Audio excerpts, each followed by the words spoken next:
starting with 1st and 2nd Samuel.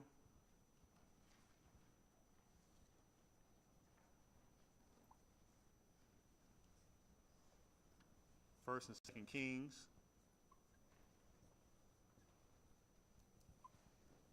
And then 1st and 2nd Chronicles.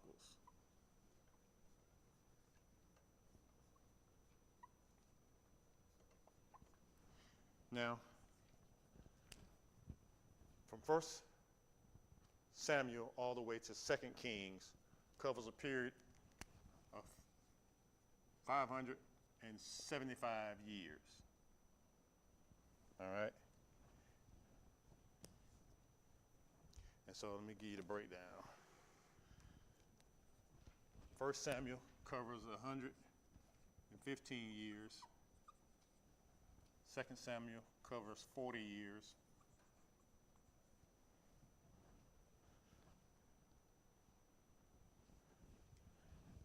This covers 120 years.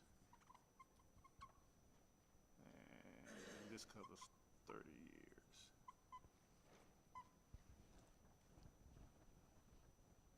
I'm sorry. 300 years. All right. Now, during 1st Samuel, there's two main characters, which we'll talk about tonight, that play part in Samuel. There's Samuel and then Saul.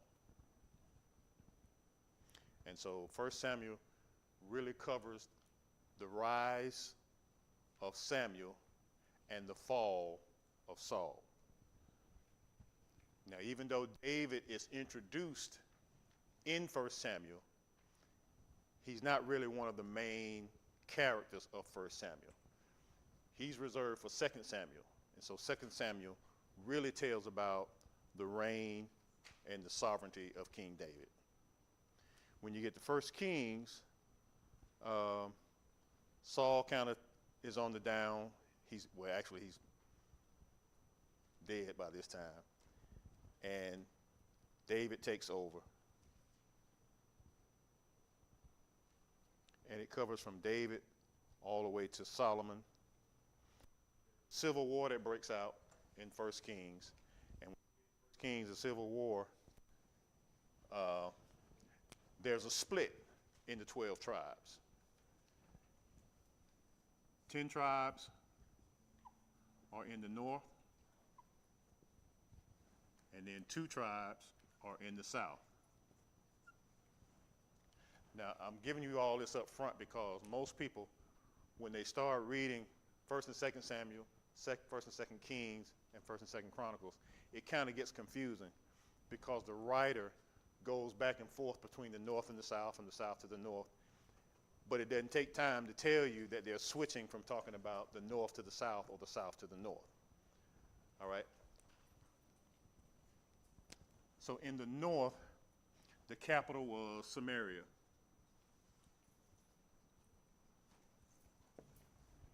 In the south, the capital was Jerusalem.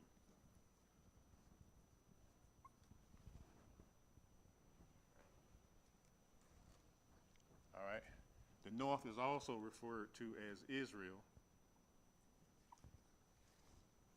And then the south is also referred to as Judah. So sometimes when you're reading in these particular books, it might talk about Samaria, it might say Judah, but it's still talking about the north. It may say Jerusalem, it may say Judah, but it's still referring to the south. So this is the same, this is the same. All right. Now, 2nd Kings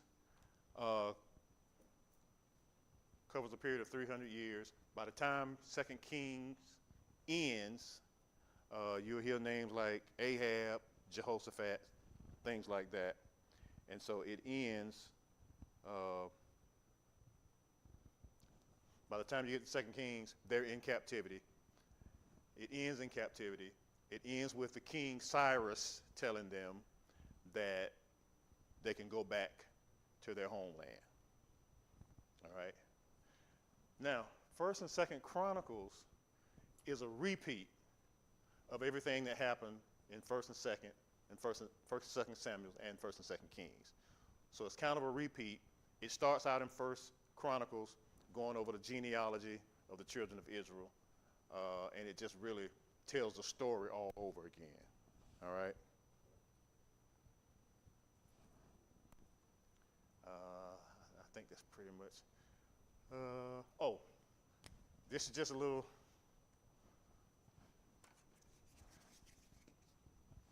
Y'all.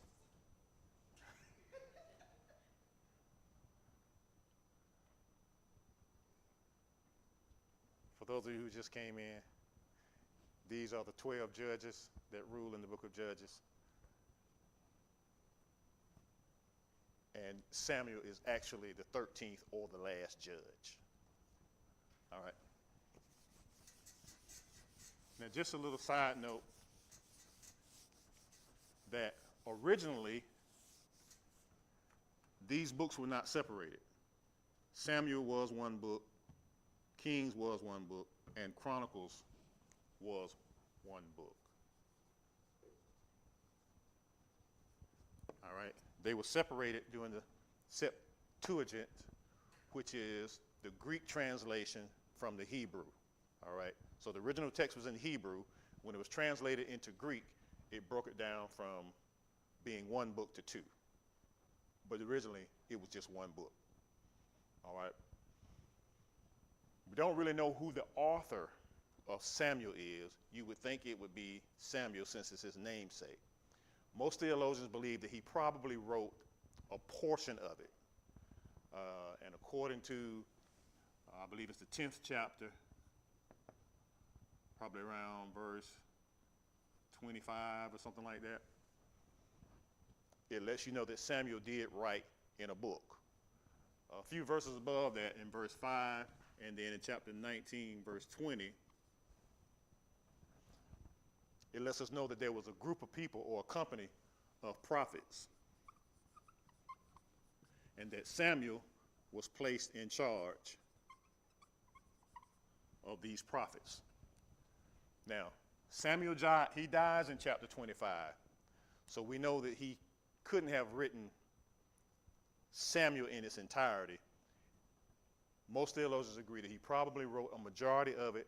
Then once he died, one of these prophets, which isn't named, probably finished the book on Samuel's behalf, since he spent so much time and so much close proximity, and he was over all of these prophets, that they would know his story just as well as he does. All right? We almost finished. All right, so let's get right into it. Thank you, sir. Appreciate you. All right, so it's 31 chapters in the book of Samuel, 1 Samuel.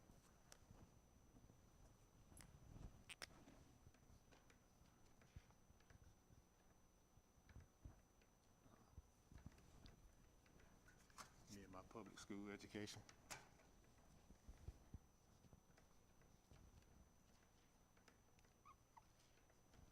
All right. And it can be broken down into two parts. The first part covers Samuel, which is the last judge. The second part covers Saul, which is the first king. All right. Chapter 1 deals with the birth of Samuel. Chapter 2 and 3 deals with him growing up and the call that was placed upon his life. Chapters 4 through 7 deal with his ministry. Chapters 8 through 12 deals with the change that is about to take place. And what I mean by change is they're going from being a nation ruled by judges to now being a nation ruled by king. So there's a transition between chapters 12 and 13, moving from the last judge to the first king. Now, chapters 13 through 16, Saul is in command. He's on the throne. And even though he was selected by God, because of him being impatient, making rash decisions, and his disobedience, it caused God to change his mind about selecting Saul as the first king, and so he goes through a rejection by God. All right, and then in chapter 16, David is chosen, he's trained, he's tested, and he's protected, and that's why I just kind of got that down here as a footnote. And even though David is introduced in 1 Samuel, it is really an introduction to let you know that he's the king in waiting, that he would be Saul's replacement. All right. Even though he's introduced in chapter 16, 1 Samuel really is about these two main characters, Samuel and Saul. All right. So by the time that Saul comes on the scene as the king, then Samuel moves from being a judge to the role of a prophet. And so he's going to serve as an advisor to the king and constantly bringing him messages and warnings from God. And like I said, he's also over a company of prophets. And the Bible doesn't say how many prophets that were under his command, but he's serving as a dual role. All right, and in chapter 13 through 31, there's this rebellion against God. Now, in the first half of the book, under Samuel, there's a great deal of public trust, all right, because Samuel comes in, he regalvanized, he's a great motivator, and the children of Israel begin to thrive again, unlike how Samson left off. Samuel takes over after Samson, and there's a resurgence, and there's a great deal of public trust in Samuel's capability as a leader, all right? But like in most cases, you always have a bad leader that follows a good leader. Case in point, I remember when Barack Obama was on the scene, there was this great, galvanization of the U.S. Everybody was proud to be an American citizen, and you've seen this kind of this surge of white people and black people coming together, and we follow that up with Donald Trump. Now, under Saul's reign, there's public disillusionment, and they start to fall apart again. All right. All right. So let's go ahead and cover as much as we can, and I promise you I'm not going to hold you long tonight. I got some flack from a few people on Sunday because we didn't get out of church till after 12, and I said, boy, I done got real spoiled. All right, the first book of Samuel, chapter 1, really deals with the birth of Samuel. Now, there was a man by the name of Elkanah who had two wives. One wife name was Peninnah, and the other name was Hannah. Now, Peninnah was able to have children, but Hannah was not. She was barren, which is, in Jewish custom, was considered to be one of the worst things that could happen to a woman, not being able to bear children. And so, to make matters worse, she would get teased by her husband's second wife because she was not able to give her children like the other one was. And so, when you look at verse 5 of chapter 1, it says, Hannah gave a worthy portion. Hannah was given a worthy portion, for he loved Hannah, but the Lord had shut up her womb. All right? So her husband really loved her, really favored her, even though she was not able to give him kids. He would give her more, or a portion of more of his goods than he would give to the wife that were able to give kids. All right? And it says her adversary provoked her to sore, and because her womb had shut up, and she did so year by year, according to verse 7, and it brought her to tears, and she wept. All right, so Hannah decided that she would pray and ask the Lord to grant her a child. By the way, the name Hannah means grace or favor. Grace or favor. All right, it is also a translation of the word Ann, A-N-N, or A-N-N-E. So Hannah means Ann, A-N-N, or A-N-N-E. But the name itself means grace and favor. And so she prays and asked God to bless her with a child. All right.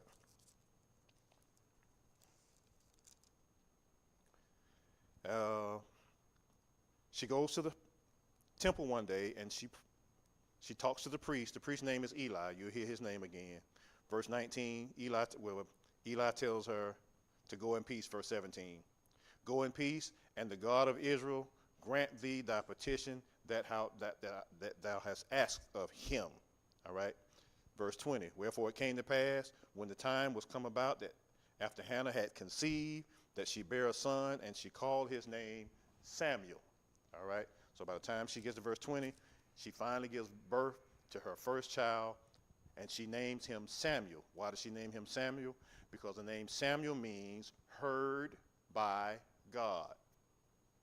Heard by God. So she names him Samuel because she petitioned the Lord and asked the Lord to find favor with her, to give her a child, and she got pregnant. And so she says, I'm going to name him Samuel because God heard my prayer. All right. And so she names him Samuel, heard by God. All right. Verse 24. When she weaned him, she took him up with her, along with 3 bullocks and an ephah of flour, and a bottle of wine, and brought him unto the house of the Lord in Shiloh, and the child was young. All right.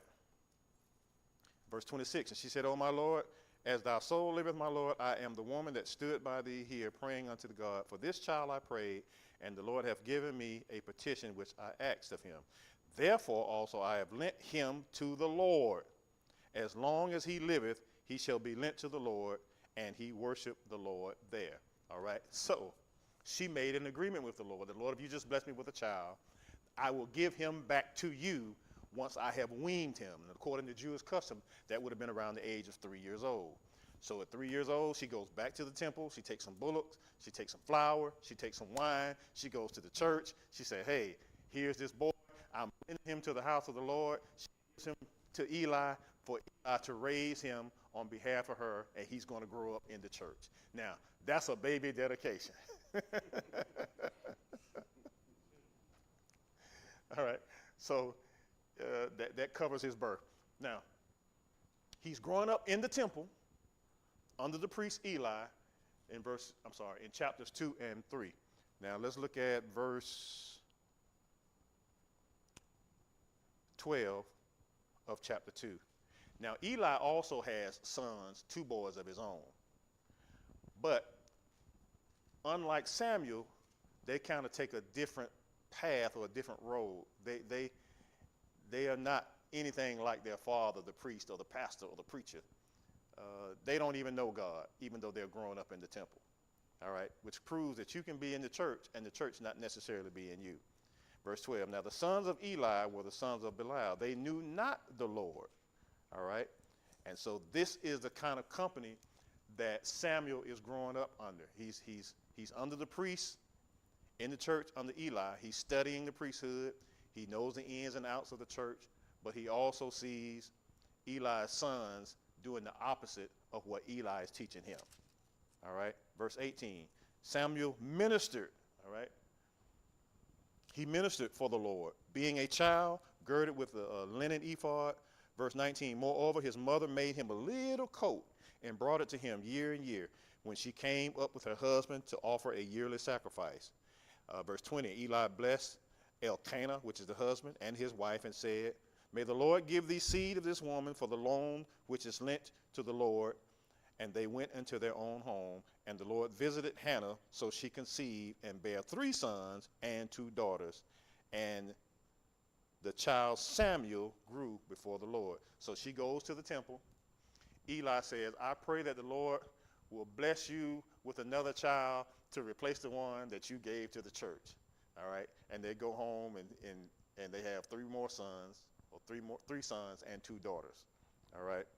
And it says Samuel stayed behind with Eli in the temple and continued to grow. Verse 22, now Eli has gotten very old.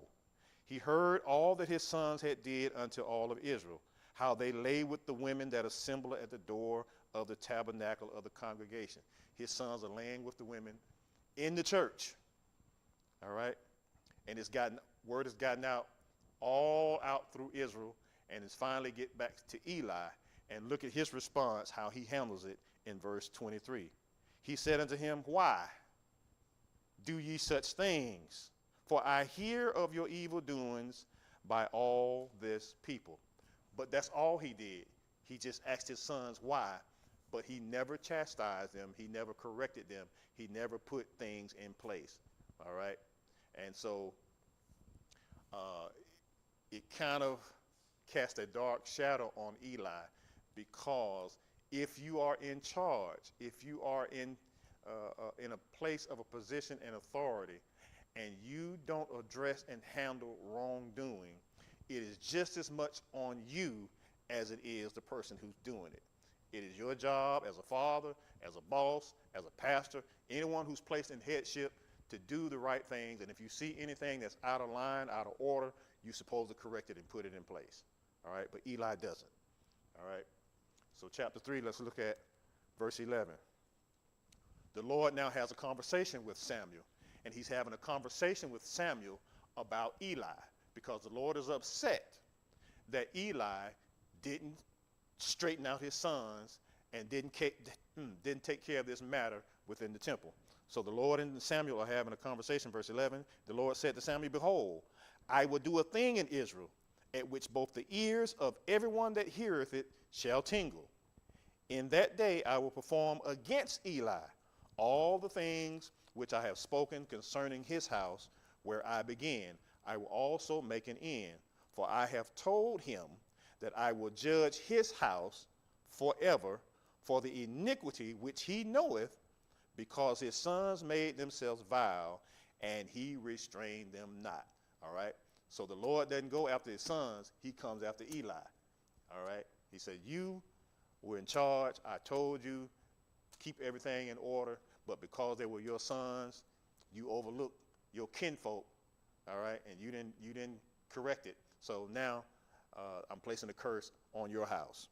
Verse 19, and Samuel continued to grow, and the Lord was with him, and did let none of his words fall to the ground. And all Israel from Dan even to Beersheba knew that Samuel was established to be a prophet of the Lord. And the Lord appeared again in Shiloh, for the Lord revealed himself to Samuel in Shiloh by the word of the Lord. Okay, so it's already been prophesied or ordained that he's going to move from being a judge to the prophet. All right, because he has a call on his life. He's growing up. He grew up in the temple. He's been faithful to the Lord. The Lord was with him. And so he receives a call in chapter 3. All right. Chapters 4 through 7 really covers his ministry.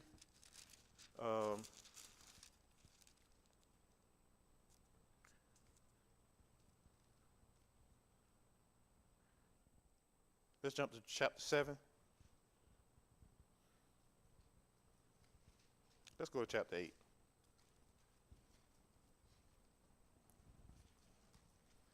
Chapter 8, verse 1. And it came to pass, when Samuel was old, that he made his sons judge over Israel. Now the name of his firstborn was Joel, and the name of the second was Abiah, and they judged in Beersheba. Verse 3. And his sons walked not in his ways, but turned aside after lucre, and took bribes, and perverted judgment. Then all the elders of Israel gathered themselves together, and they came to Samuel in Ramah, and they said unto him, behold, you done got old, and thy sons, they don't walk in your ways. Now make us a king to judge us like all the nations. All right? Now here you have a request by the children of Israel saying, okay, you know what? Your sons are nothing like you, Samuel. They don't walk the same way you do. They don't talk the same way. They don't stand for the same thing. And we don't want to go back to how it was under the judges. And they give him 3 reasons why they want to switch from being judged to having a king. The first reason was, Samuel, you done got old. All right, we know you on your last leg. You've been a good judge, but we don't seem to see anyone that can take your place. Can't be these 2 boys of yours, so you don't have the proper successor that you can name and put in place that will do for us the way you have done for us during all these years. So first of all, you done got old. The second thing is your sons don't walk in your way. And then the third thing, which is probably the worst reason, they want a king because every other nation got a king. All right? They wasn't happy having the king of kings. They wanted an earthly king. And so they have forgotten that it was God that brought you out of Egypt. It was God that brought you through the wilderness. It was God that helped you cross the Red Sea. It was God that helped you cross the River Jordan. It was God that helped you fight and win all of these battles. And it was God that bring down manna from on high. And it was God that gave you water in the desert. And now you have the nerve to say, hey, we want a king that we can see. We want an earthly king because the other nations got one. All right? Verse 6. But when Samuel heard it, this thing displeased Samuel when they said, give us a king to judge us. And Samuel prayed to the Lord, which is what you should do when people frustrate you, all right? Pray about it. You don't have to go tit for tat, and you don't have to go word for word, all right? The way to handle your frustration and your displeasure is to pray about it. And the Lord said unto Samuel, I tell you what, hearken unto the voice of the people in the day that say that they want unto thee. For they have not rejected thee, but have rejected me, that I should not reign over him. And so God is telling Samuel, listen, don't take this thing personal, because them asking for a king is not a mark against you, it's a mark against me. Now this helps me a lot as a preacher, because sometimes I take it personal when things don't go right in the church, and I feel like, I'm being attacked for trying to do the right thing. And God has to remind me, hey, this ain't about you, Coleman. This is not a mark on you. This is a mark against me, all right? Because I'm the one that sent you there. So to reject the one who I sent is just like rejecting the sender. And all the people say amen. Verse 9 says, I tell you what, go ahead and give them a king, but give them a disclaimer with it. Let them know. He says, now, therefore, hearken unto their voice, howbeit, yet, protest solemnly unto them, and show them the manner of the king that shall reign over him. All right, so God says, listen, go ahead and tell them, I'm going to honor their request and let them have a king, but let them know what's going to happen. Give them a king, and I'm going to go through it real fast. All right, verse 11, he will take and appoint them into slavery. Verse 13, he's going to take your daughters, put them into slavery. Verse 14, he's going to take all your fields, take your crops, take your vineyards, take your animals, and give them to his servants. And then verse 17, he's going to take a tenth. He's going to take 10%, up to 25% of everything that you make. And then to make matters worse, verse 18, there's going to come a day that you're going to call, you're going to cry because of the king that you have chosen, and I'm not going to come to your rescue. All right? So he's telling them, if I give you an earthly king, it's not going to go well for you. Here's their response in verse 19. Nevertheless, the people refused to obey the voice of Samuel, and they said, give us a king. Verse 22, and the Lord said unto Samuel, hearken unto their voice, and make them a king. And Samuel said unto the men of Israel, go ye every man into the city. All right? And so chapter 9, they hone in on a person. Verse 2, they choose Saul. Why? Well, let's see in verse 2. There was a man from the tribe of Benjamin. He had a son whose name was Saul. He was a choice young man, a goodly man. That means he was good looking. And there was not among the children of Israel a goodlier person than he. He was all that. From his shoulders and upward, he was higher than any of the people. So he was good looking, he was tall, he had the look, he fit the frame, the build. He just looked like a king. And I can't tell you how many times we get ourselves into trouble by trying to unite with someone just based on the exterior. I could build a sermon on that, but I'm going to leave it alone. So they said, this is who we want. He's tall, he's good looking, and that's the man. Now, in the beginning, Saul does not want the crown. He doesn't want the position. So look at verse 21. Before Samuel can give him the crown and the scepter, Samuel answered and said, Saul answered and said, hey, am I not a Benjamite of the smallest of the tribe of Israel? And my family the least of all the families of the tribe of Benjamin? Man, why are you talking to me about being a king? All right? I'm out of all the tribes, I'm from the very smallest tribe. And out of the tribe, my family is the smallest family. Surely there's somebody else more suitable than it would be for me. All right? Chapter 10, verse 22. He still doesn't want to take it. He goes and hides himself. And the people came to Samuel,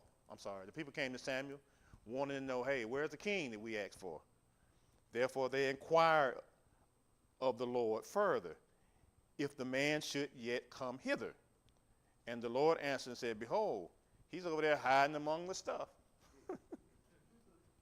There he is over there. He's hiding behind the... There your king. But despite the fact that he does not want to be king, he does have some good qualities. He's good as far as his ability to be a good soldier. All right, chapter 11, verse 11. He leads them in battle.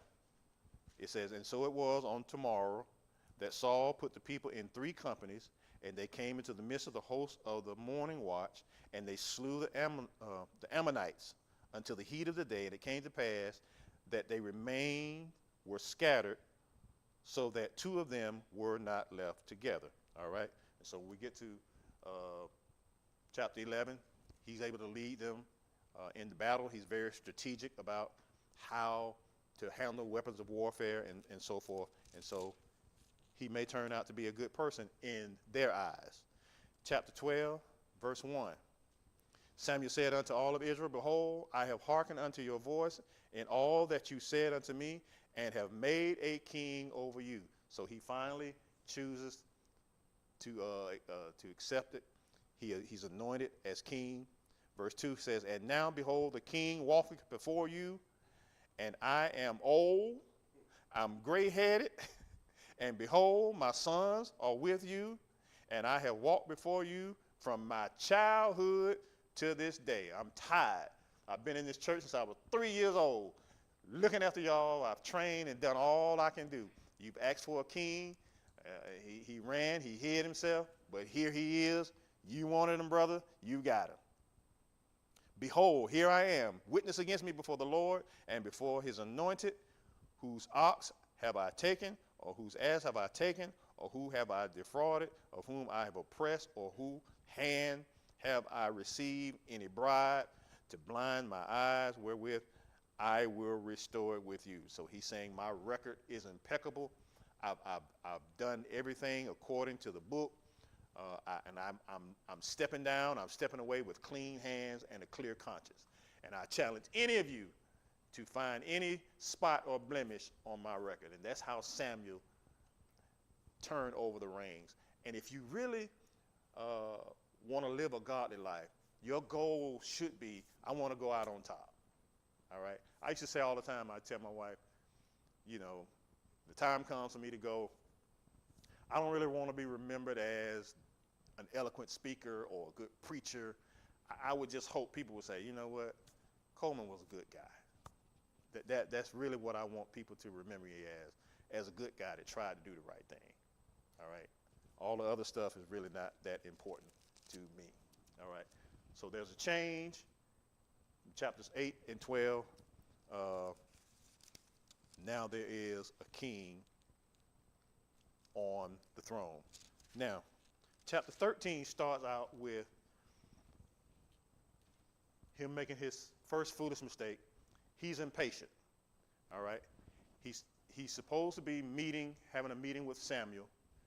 Samuel is still a prophet / a priest, and he would go and make burnt offerings on behalf of the children of Israel. And so when you get to verse 8 of chapter 13, they were supposed to have a meeting for Samuel to come and offer up a burnt offering. But they wait there 7 days, and Samuel didn't show up. And so because Saul was impatient, he decided he was just going to do the burnt offering himself. All right, verse 8. He tarried there 7 days according to the set time Samuel had appointed, but Samuel came not. Verse 9. And Saul said, bring hither a burnt offering to me and a peace offering. And he offered the burnt offering. Verse 10. And it came to pass that as soon as he made an end of the offering and the burnt offering, behold, Samuel came. And Saul went out to meet him that he might salute him. And Samuel said, what hast you done? Saul says, because I saw that the people were scattered from me, and that thou comest not within the days that were appointed, and that the Philistines gathered themselves together. He says, I went ahead on and made a burnt offering. Verse 13. Samuel said unto him, thou hast done foolishly. Thou hast not kept the commandments of the Lord thy God, which he commanded thee. For now would the Lord have established thy kingdom upon Israel forever. All right, the Lord would have blessed you had you just done things the right way, but you got impatient. But now the kingdom shall not continue. The Lord hath sought him a man after his own heart, and the Lord hath commanded him to be captain over his people, because thou hast not kept that which the Lord commanded thee. All right, and so now the claim has been given to him that because you are impatient and because you are not keeping the commandments of God, you are not going to be able to keep this position. All right, so he's letting them know that God rejects your attitude. He rejects you because you are not a man of a character. You are not the type of person that is fit to hold the title of being Israel's first king. All right.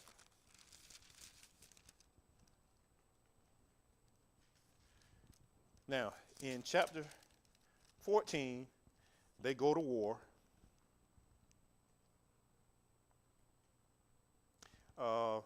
Verse 24. This begins him making a rash decision. All right, so they're at war, and he comes up with this great idea that, hey, nobody can eat anything until, until the war is over. So he wants them to fast and fight at the same time. Verse 24, and the men of Israel were distressed that day, for Saul had adjured the people, saying, cursed be the man that eateth any food until the evening, that I might avenge on my enemies. So none of his people tasted any food. All right. And all they of the land came to a woods. And there was honey upon the ground.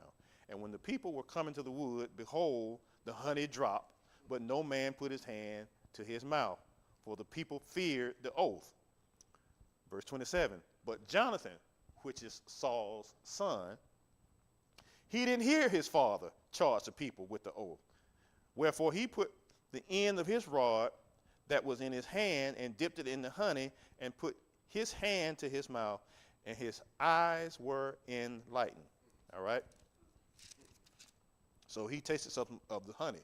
Now word got back to Saul that his son broke the oath and had a taste of honey. Drop down to verse 43. Then Saul said to Jonathan, tell me, what hast thou done? And Jonathan told him, and he said, I did but taste a little honey with the end of the rod that was in my hand, and lo, I must die. And Saul answered, God do so for more also, for thou surely die, Jonathan. And the people said unto Saul, shall Jonathan die, who have wrought this great salvation in Israel? God forbid. As the Lord liveth, there shall not one hair of his head fall to the ground, for he hath wrought with God this day. So the people rescued Jonathan, that he died not. All right? So Saul was going to kill his own son because his son broke the oath and tasted a little bit of honey during wartime. But the people said, no, he went to battle with us. He's one of ours. You know, hey, he didn't hear the oath, so we're not going to allow you to touch one hair on his head. All right. Verse 15, They're back in battle. And God tells him, he tells Saul, when you go up against the Amalekites, kill everybody and kill everything. Every man, all the beasts, and everything. Verse 3 of chapter 15. He says, now go and smite Amalek and utterly destroy all that they have, and spare them not, but slay both man and woman, infant, suckling, ox, sheep, camel, ass, everything. Kill it. All right? Drop down to verse 8. And he took Agag, the king of the Amalekites, alive, and utterly destroyed all the people with the edge of sword. But Saul and the people spared Agag and the best of the sheep and of the oxen and of the fatlings of the lambs that was good, and would not utterly destroy them, but everything that was vile and refused, and they destroyed utterly. All right? So he doesn't do what God tells him to do. He's disobedient. God told him to kill everything, but anything that looked good to him, he said, we'll keep this sheep. That one kind of fat, go ahead and kill that one. So they kept all the good sheep, and he spared the king. So he didn't kill every man, and he didn't kill every beast. All right, verse 13, Samuel came to Saul, and Saul said unto him, blessed be thou the Lord. I have performed the commandment of the Lord. Now that's what Saul told Samuel. I've done it. And then Samuel said, oh yeah? What meaneth this bleating of the sheep in my ears, and the lowing of the oxen which I hear? All right, so if you did what God told you to do, why do I hear sheep bowing and baying? And why do I hear oxen? All right, it shouldn't be no oxen, no animals if you kill everything. And Saul said, well, I can explain. We have brought them from the Amalekites, for the people spared the best of the sheep and of the oxen to sacrifice to the Lord, and the rest we have utterly destroyed. Then Samuel said to Saul, stay, and I will tell thee what the Lord hath said to me this night. And he said unto him, say on. All right. Verse 22, Samuel said, hath the Lord a great delight in burnt offerings and sacrifice, as obeying the voice of the Lord? Behold, to obey is better than sacrifice, and to hearken the fat of the rams. For rebellion is as the sin of witchcraft, and stubbornness is as iniquity and idolatry. Because thou hast rejected the word of the Lord, he hath also rejected thee from being king. All right, verse 27.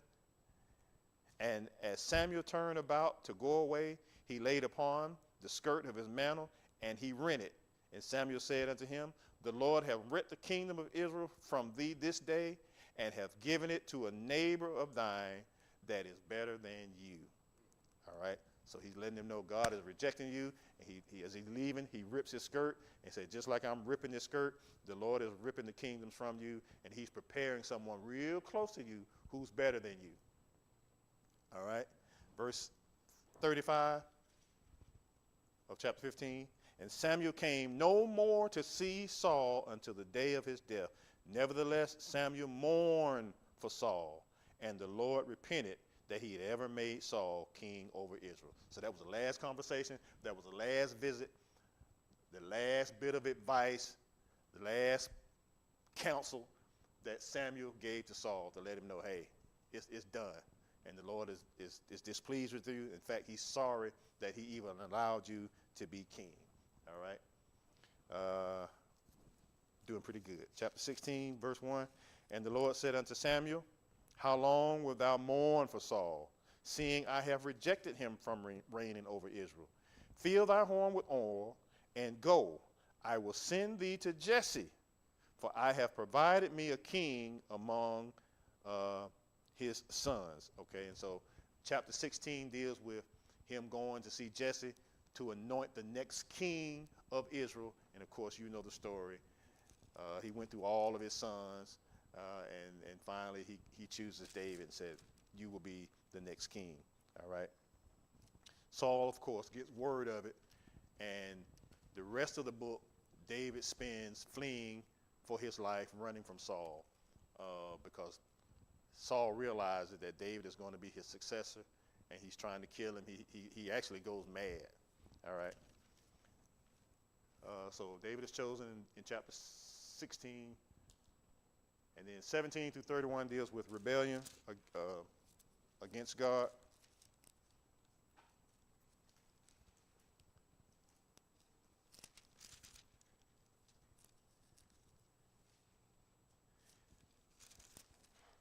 Now, chapter 18,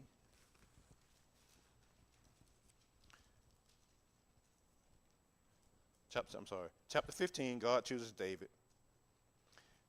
Chapter 17 deals with Goliath. Goliath comes and goes. Chapter 18, they write a song about David. Chapter 18, verse 7, and the women answered one to another as they played, and they said, Saul hath slain his thousands, and David his 10,000s. All right, so in the song, David gets credit for slaying 9,000 more people than Saul does. All right, and Saul was very wroth. He was mad, and the saying displeased him. And he said, they have ascribed unto David 10,000s, and unto me they have ascribed but 1,000. And what can he have more but the kingdoms? All right, and Saul eyed David from that day forward. All right, so he said, I got to get rid of this boy. They singing songs about him, and they're already placing him above me, talking about I ain't killed but 1,000. He done killed 10,000. All right. Let's jump to chapter 25, and we're gonna wrap this thing up.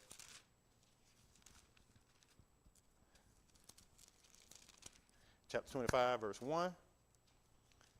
And Samuel died, and all the Israelites were gathered together and lamented him and buried him in his house at Ramah. All right, so Saul passes away in chapter 25.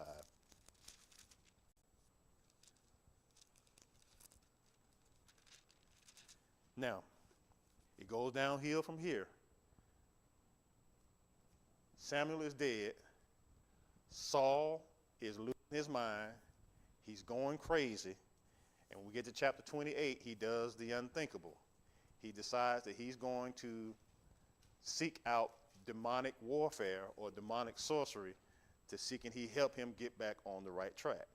All right, so chapter 28, verse 7. Then said Saul unto his servants, seek me a woman that hath a familiar spirit, that I might go to her and inquire of her. And his servant said to him, well, there is a woman that has a familiar spirit. She's in Endor, all right, known as a witch.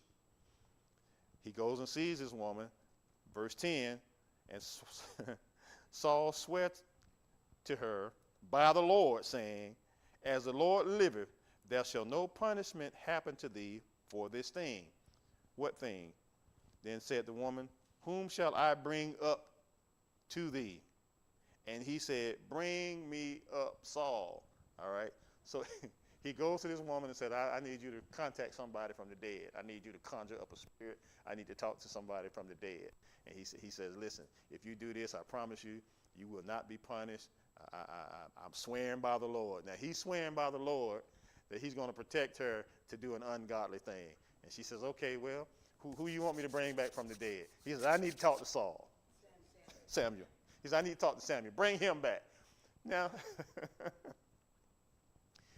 to think that Samuel would even want to come back is absurd. All right? And so he kind of goes crazy. And chapters 29, 30, David is in battle again. War breaks out. He's dealing with the Amalekites. He goes to Ziklag, and so forth and so forth. Let's go to chapter 31. 29, 30. David is in battle again. War breaks out. He's dealing with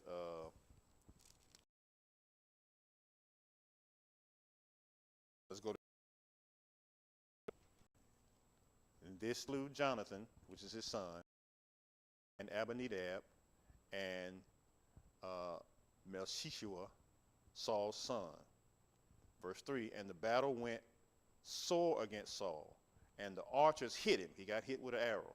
He was sore wounded. Verse 4, then said Saul unto his armor bearer, draw your sword and thrust me therewith, lest these uncircumcised come and thrust me through and abuse me. All right. He said, I'd rather you kill me, I'd rather die at the hand of my own than for the Philistines to have the satisfaction of killing me. But his armor bearer wouldn't do it, for he was afraid. Therefore Saul took a sword, and he fell upon it. In other words, he committed suicide. All right, you won't kill me, I'll kill myself. Look what happens. And when his armor bearer saw that Saul was dead, he fell likewise upon his sword. All right. All his men that same day together. Now, he's dead. Look at what the Philistines do, verse 8. It came to pass on the morrow when the Philistines came up, when the Philistines came, stripped off his armor, sent into the land of the Philistines, round about to publish it in the house of their idols and among the people. And they put his armor in the... Now imagine what a spectacle that was for Saul's naked, headless body to be nailed to a wall in the house of idols. All right? That's how far he had fallen from grace. All right? And so when you get to 2 Samuel, it picks up where David is now kind of the reigning king. And so really all of 2 Samuel deals with